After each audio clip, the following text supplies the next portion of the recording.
coming into the off season, I wanted to do West Coast. I was kind of pushing for West Coast. Honestly, the into outdoors. So I was kind of trying to tell the team, oh yeah, I'm doing West Coast, and it worked out really good because I did my off-season boot camp, my training camp in Santa Barbara with Ken Roxon and my trainer Peter Park. We were there for 5 weeks in November and had some team shoot stuff and some final testing in the beginning of December out here in California, and just went back home for Christmas, back to Florida, and then came back out here right before New Year's. So we're here until San Diego, so the next 5 weeks.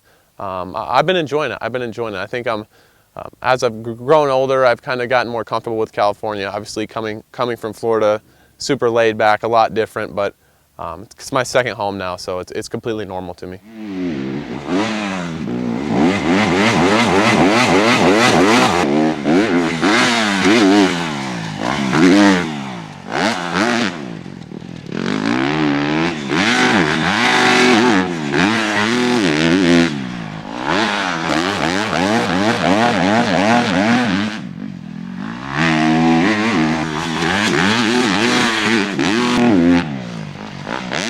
Yeah, the first race at Anaheim, it was good. I think the track was pretty fast. We were really aggressive on it.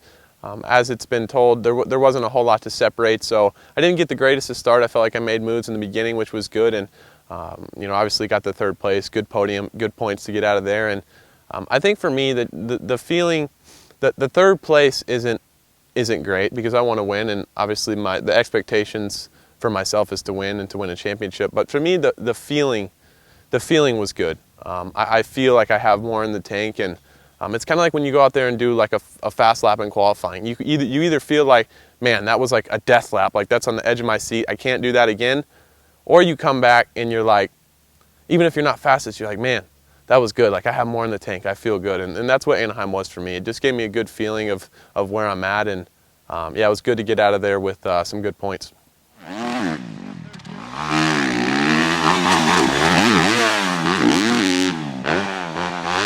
Yeah, I think Houston it was a great day, man. It's weird because Friday, terrible. Travel day, not good. Flights delayed, barely made it to the dealer signing, a lot of traffic. Barely slept at all on Friday night. Just couldn't fall asleep. It was the weirdest thing. I got like 2 hours of sleep. I was sweating it.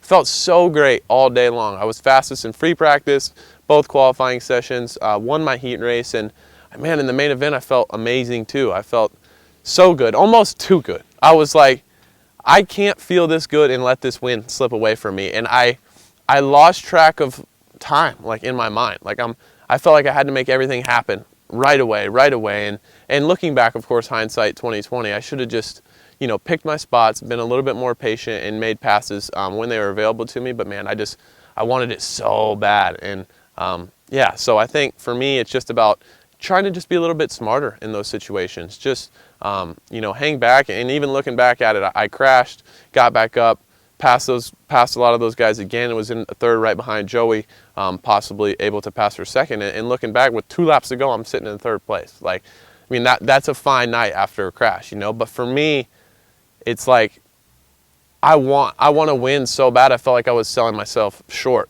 by settling. But sometimes you just go backwards, obviously, like I did, and I made mistakes. And I'm only human, but that's no excuse. I'm too old and been racing too long to make mistakes like that. So I think we're going to learn from it moving forward, and it's a long series. We got 8 races to go, and but generally, man, I feel great. I felt so fast all day.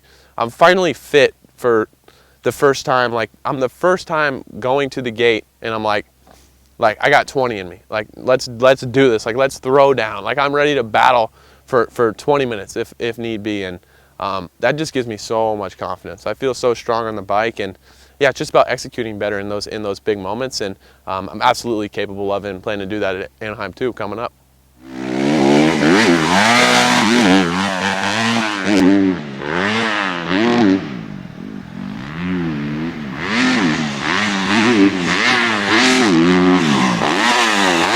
So the plan coming up is to race 250s for all of 2018 and for 2019 as well. That's the plan. Barring anything crazy, if I were to just just win every race from here on out on the 250, and we're like, oh, dude, you're so strong, let's go 450. You know, that's always a crazy possibility, but I don't feel like I've reached my potential on a 250. I feel like I haven't reached my ceiling, and I want to get to a point on a 250 where I feel like I'm at the top of my game, you know, where I'm like kind of maxed out, where I feel, man, I've done what I needed to do in this class, and I've kind of got a late start. It really feels like my second year in the 250 class because of injuries and stuff like that. So as far as that goes, we're being patient, and you know, so far this year, just the feeling I have this year, not so much the results, obviously, from the other night, but I feel great this year. So I think we're in for some good things, some good results, and yeah, when it comes time to go 450, I'll be sure to let you know, Simon, before anybody else. I'm lying, but you know, whatever.